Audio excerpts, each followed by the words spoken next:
do that. Not share screen, share music or computer sound only. Oh, let me turn this buzzy thing off. There we go. All right. How's this doing here? Whoops. Whoops. What's going on? Back up.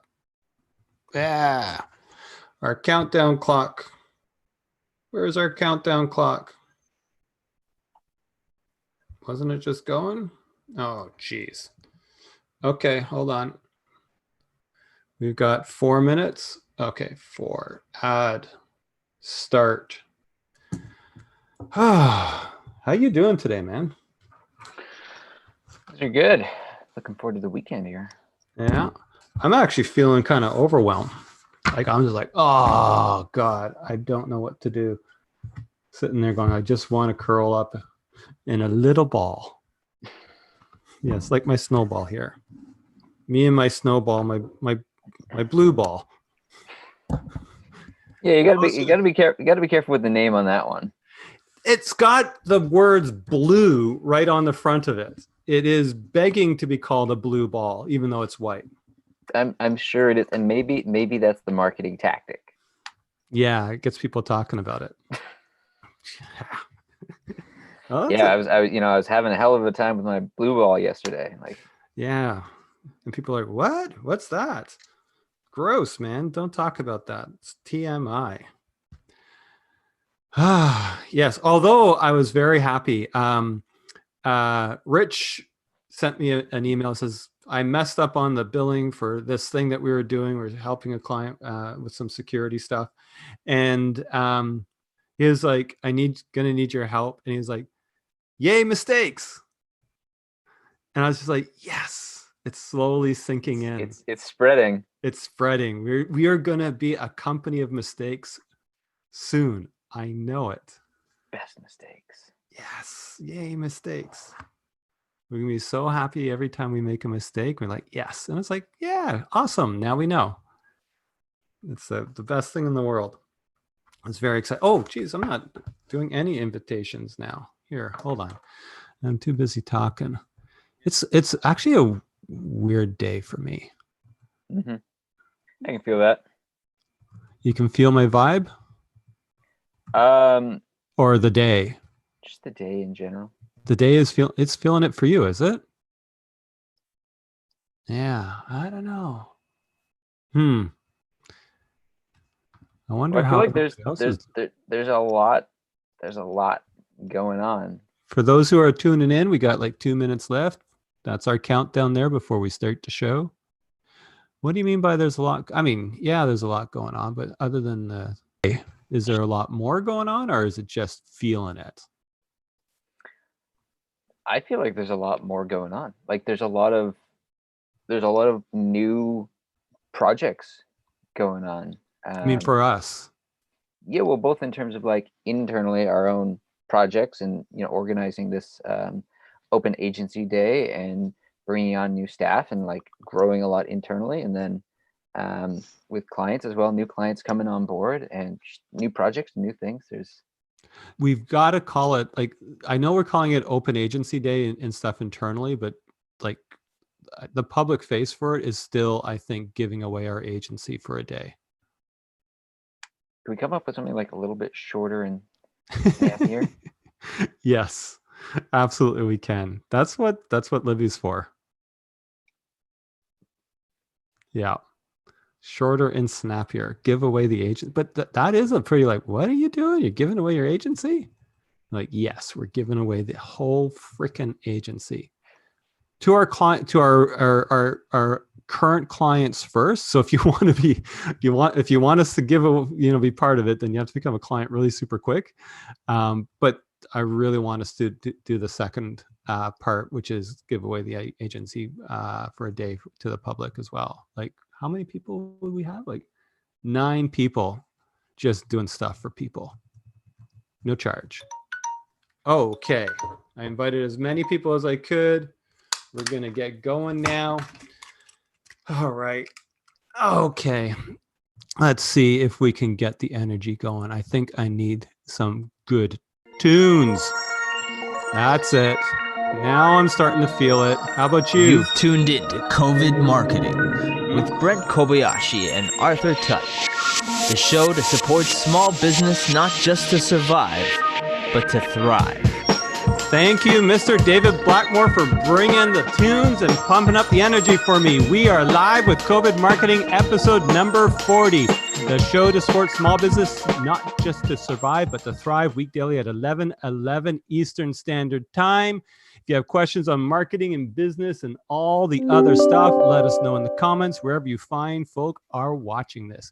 I am Brent Kobayashi, president of the Kobayashi Guys, a marketing agency with a bunch of dogs here in Toronto, Canada. And with me is Mr. Arthur Tutt, marketing specialist at the Kobayashi Guys. Yo, yo.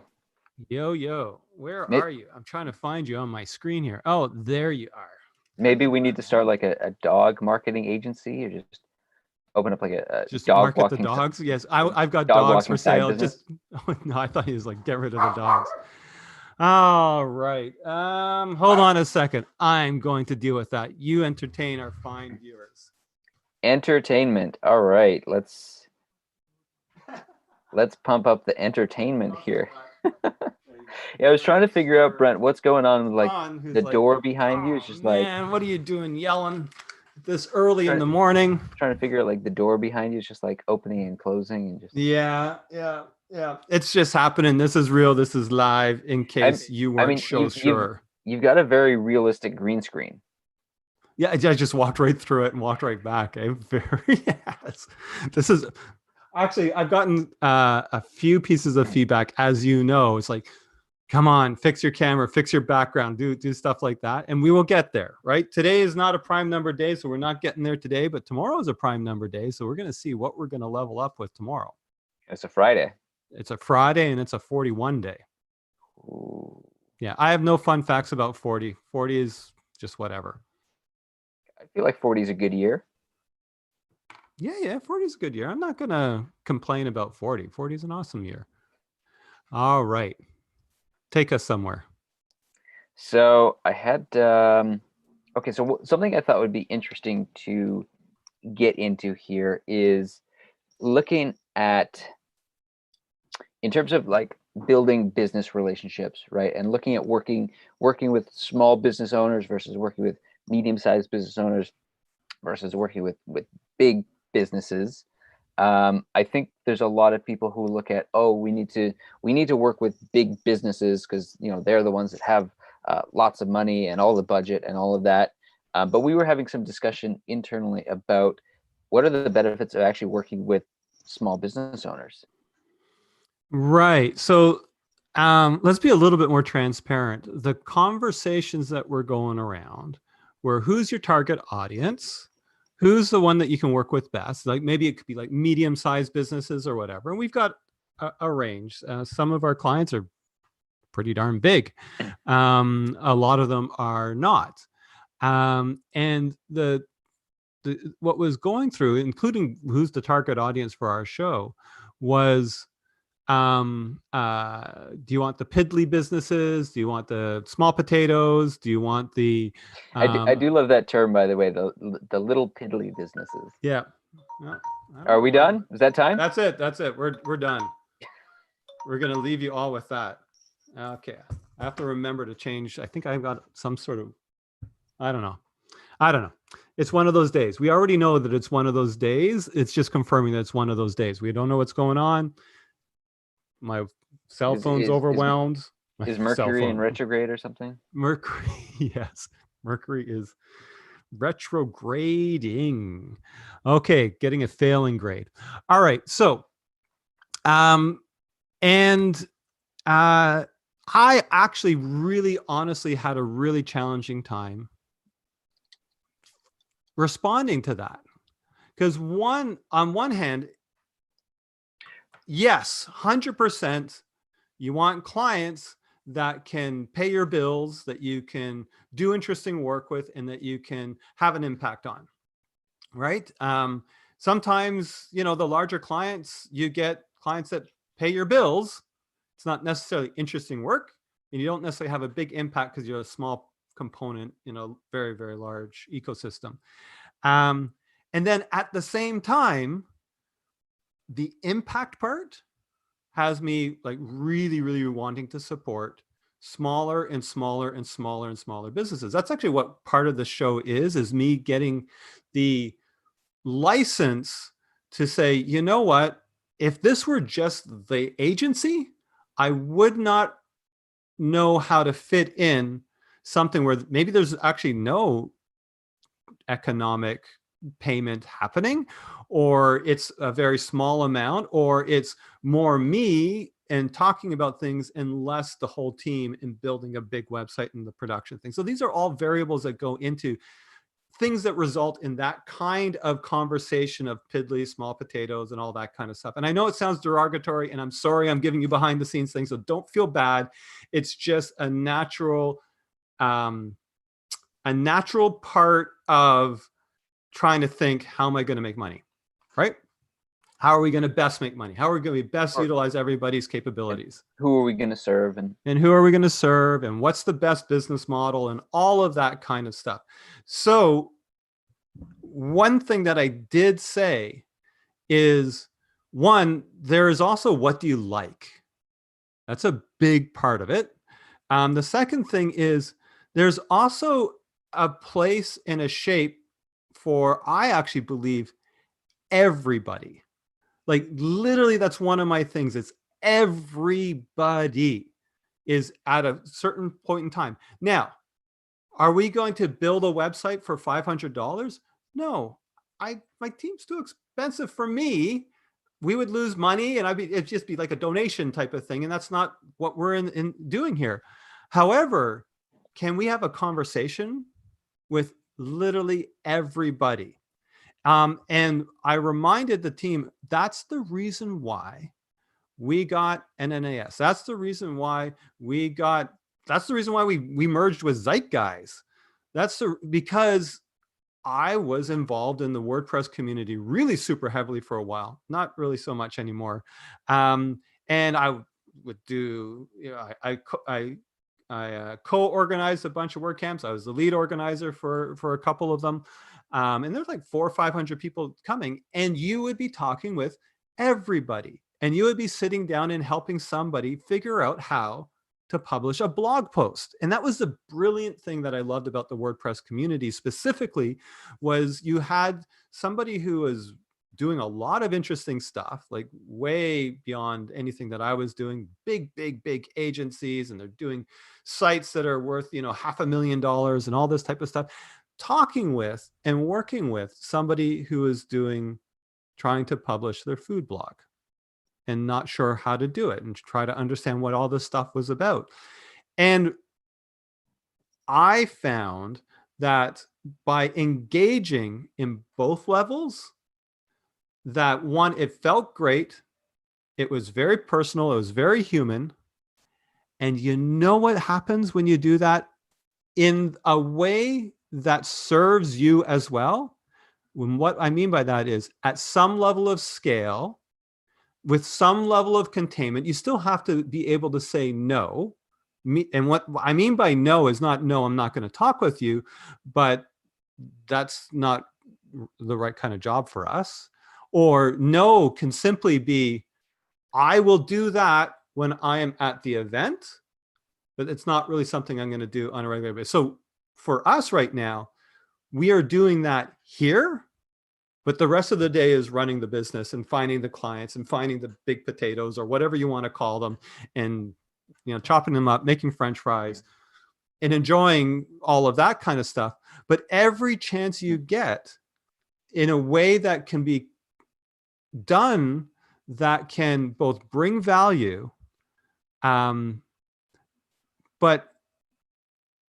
to both sides of the equation. And again, that value could just be helping somebody out, but it doesn't mean like literally, like, we've got hundreds of thousands of dollars just because, and that can't be the goal. Like, it's the same thing you do with money, right?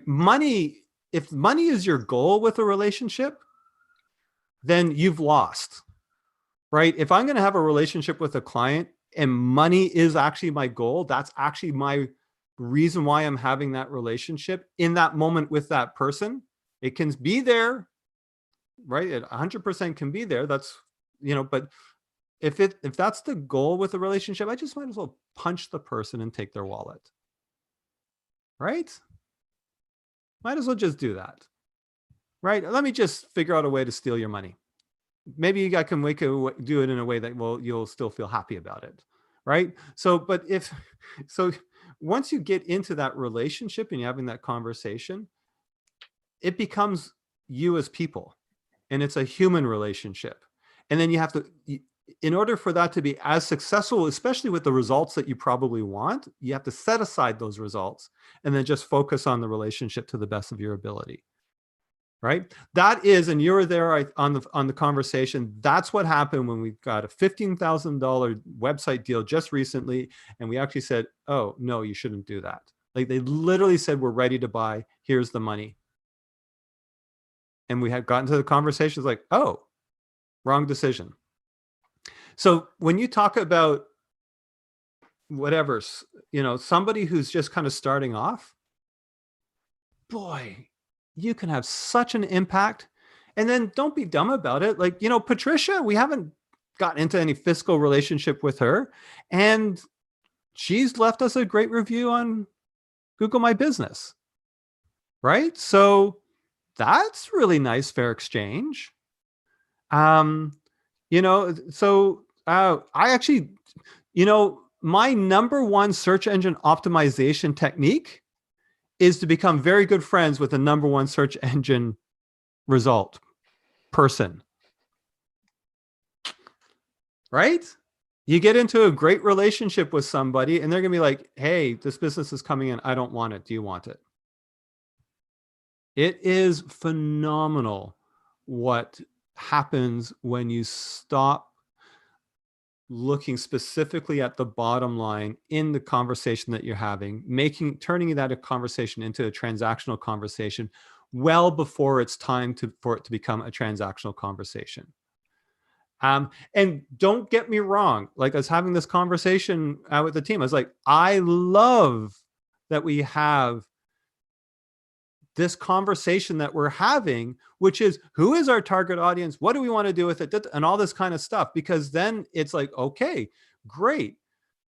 Let's still go after that. And right or wrong, or, you never can tell what your paths would have been if things had been different. I would say, and I have clearly seen the results of having wonderful conversations with people who are never going to be our clients ever, and may never give us a referral ever, and may never, and it just sits there, and it could just sit there and be a happy conversation between people because we're friendly and we want to help out. And you know what? You do that 10 times and you get 100% one back. I would actually say you do that 10 times and you're probably going to get 9 back. But you do it 10 times and don't care about getting 1 back. And if that just takes up a certain amount of time and you're like, I actually need to focus on getting the money right now, no problem. Do that. Say no to this sort of thing. But as soon as you figured out your money, 100% go back to being a human being.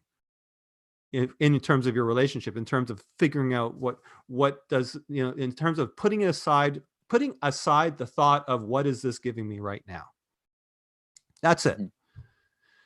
Oh, thank you for asking that question, Arthur. I am so happy now. You have just shed all of my overwhelmed feelings. I'm like ready to take on the day. This is a brilliant therapy session for me. I always say that's what this is. This is my therapy session. This is my get my thoughts and pull it all together. That was perfect. I think you knew that you needed to ask that question. I think as soon as I was saying that, you're like, I feel like this needs to be the question that I ask. And you know what? If he's coming from I want to curl up in a ball right now, he's probably going to be a lot less guarded about the answer and just like go for it, because I don't fucking care right now. Like, that's where I'm at right now. I'm just like, I need to make sure that we understand what this is all about. It's like companies. This is also like, companies are people. 100% company. I mean, sometimes when you're in a company, you forget that you're a person and you do, nasty things that aren't necessarily good for people, which means it's not good for your company long term, generally. Again, it all goes back to what the heck's your business model. But a bank is a person. When they say the corporates are doing these things to us, it's like, they're just people. Every single one of them thinks it makes sense for them to be doing what they're doing. That's all. So you might want to have a dialogue about it, like, hey, Nestle, don't do this, or Monsanto, don't do that, and all that kind of stuff. And we're going to change our buying behaviors because that's the impact and consequences of your actions. But when you say the company, the corporate, the corporations, even the government, all of that kind of stuff, it's like, no, they're freaking people. Have a dialogue with them. Don't just say like them, us, them. Mm-hmm. Like all of a sudden you're literally switching your mind into us, them. And when you do us, them, you're just forgetting what we're all about. Mm-hmm. And that's where the us, them, where that's the classification of, and I know, don't get me wrong, I know the team was not going to, anybody out there is any less worthy as a human being or anything else like that. Like, we've got a really, really ridiculously awesome, nice, loving, heartfelt team. It was more like, what do we need to do to be successful? And that's where that thought process is going to be.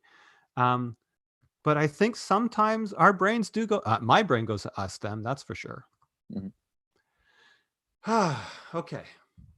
Well, I really like what you're talking about relationship building, and how a lot of, we think of business and networking, but really at the end of the day, it's a person talking to a person, and it's just about connecting and building our relationships with people.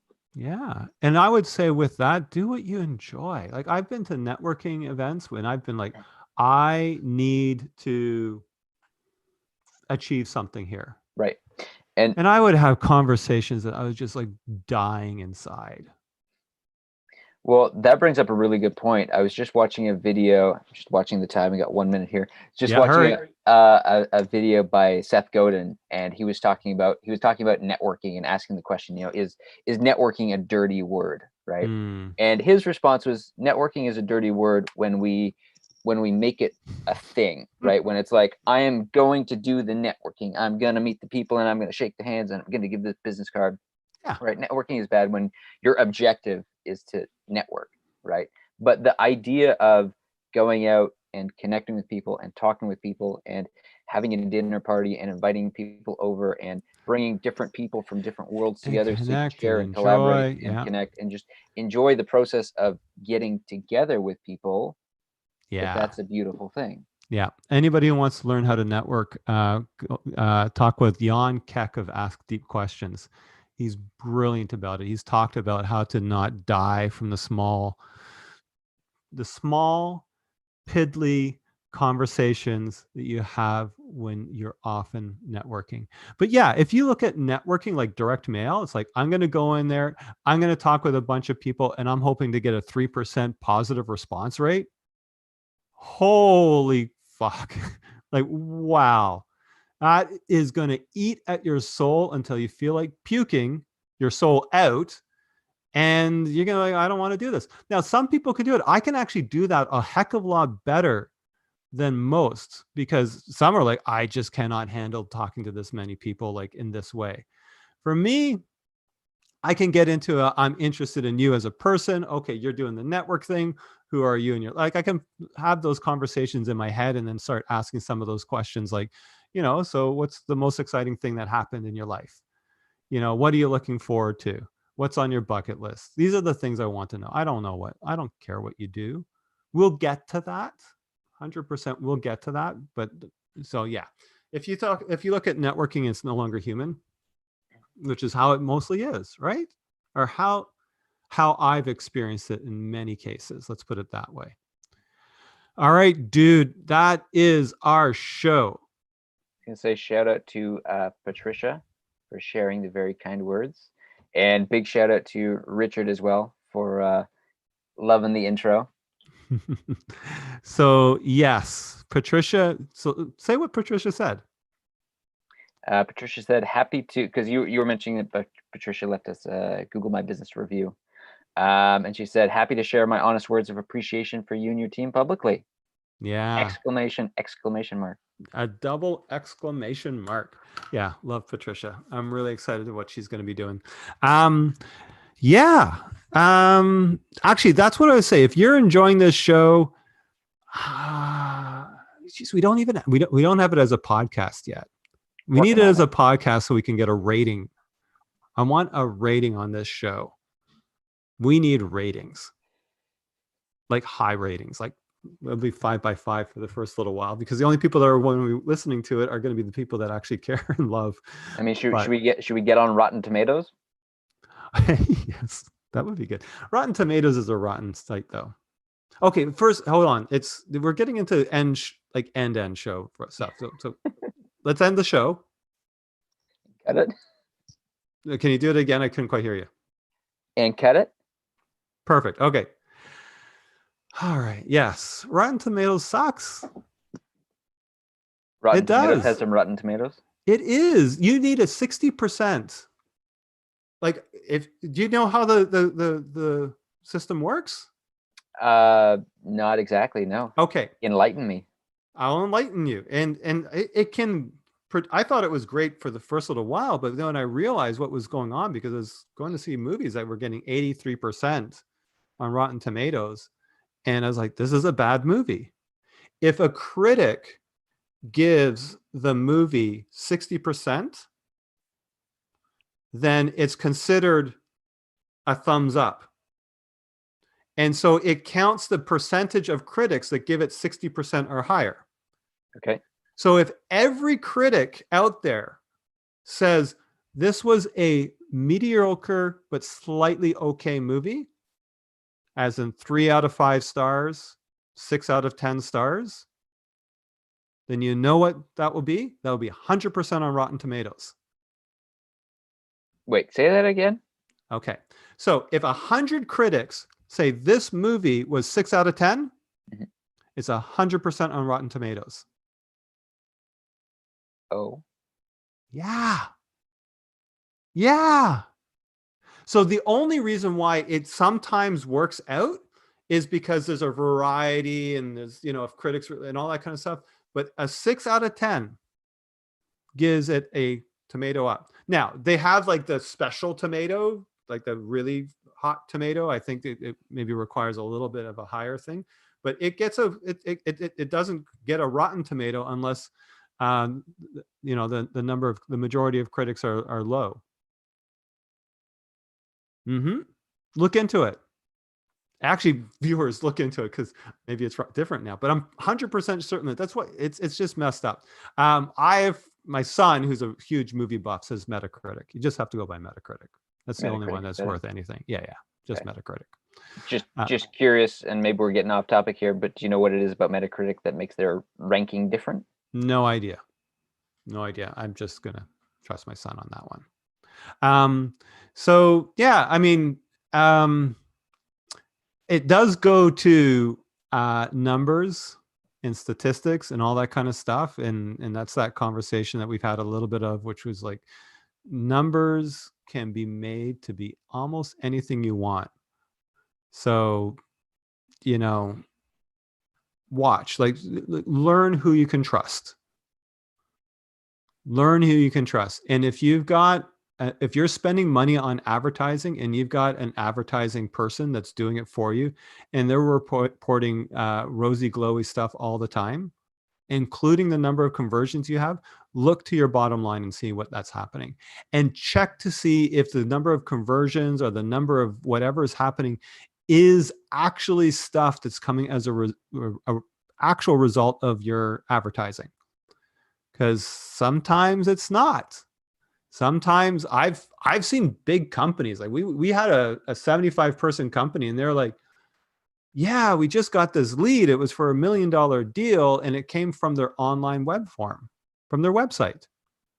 And I looked into it, and I was like, yeah, that didn't come from our advertising. That was just somebody who got you. So you can't attribute that one to us. Right. Right. And even when you attribute it to advertising, and I think it's a very good point, that might not be the only reason why that person came to you. Because sometimes what happens is, like, especially when you're advertising against, sorry, I'm getting into tomorrow's episode right now, maybe. But we got into numbers. Sometimes people are advertising against the brand name, right? That's okay. Now, there's good reasons to do that, but I wouldn't do 100% attribution towards that ad campaign, because if they're really looking for you, they probably would have found you organically, because you're going to probably rank high for your brand name in most cases. In which case, that ad, yeah, you got it, but it's like there's a good chance you would have gotten that sale anyways.